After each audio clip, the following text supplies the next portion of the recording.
আমাৰ তিনিওটি বিহুৰ ভিতৰত মাঘৰ বিহু ভোগালী। সেয়েহে মাঘৰ বিহুত আমি বিভিন্ন পিঠা পনা জা জলপান খাওঁ, জলপানৰ ব্যৱস্থা কৰোঁ।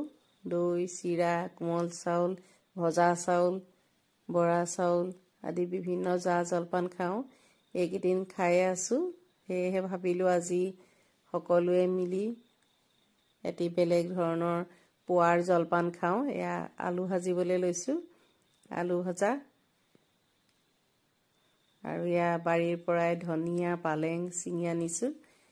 ধনিয়া চাটনি কৰিবৰ কাৰণে আৰু পালেং শাকৰ লগত পালেং গ্ৰাইণ্ডাৰত পিচি আটা মুঠি এয়া আমি পালেং পুৰি বনাবলৈ লৈছোঁ।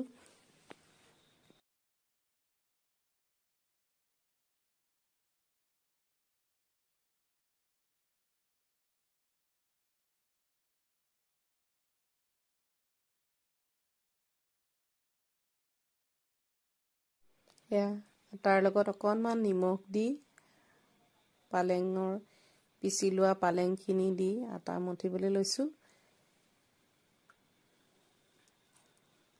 এনেদৰে পালেং শাকখিনি দি মঠি ল'লে পানী নিদিলেও হয় বেলেগকৈ। এয়া লুচি বেলিছোঁ, ধুনীয়া কালাৰ, গ্ৰীণী সুন্দৰ লুচি, খাবলৈও ভাল লাগে এনেদৰে। আৰু সৰু ল'ৰা ছোৱালীয়ে পালেং শাক নাখালে এনেদৰেও দিব পাৰি।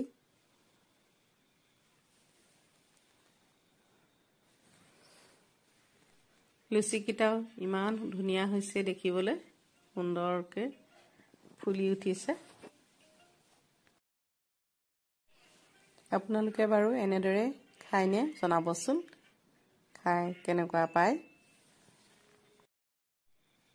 সকলোৰে বাবে সজাই থৈছোঁ। আমাৰ 9জন সদস্য সকলোৱে মিলি একেলগে খাম। এয়া সকলোৱে খাই ভাল পাইছোঁ বুলিয়ে কৈছে। আপোনালোকেও বাৰু এনেদৰে ৰান্ধি এনেদৰে লুচি ভাজি খাই চাবচোন, কেনেকুৱা পায় জনাব। শেষত ধন্যবাদ জনাইছোঁ চোৱাৰ বাবে।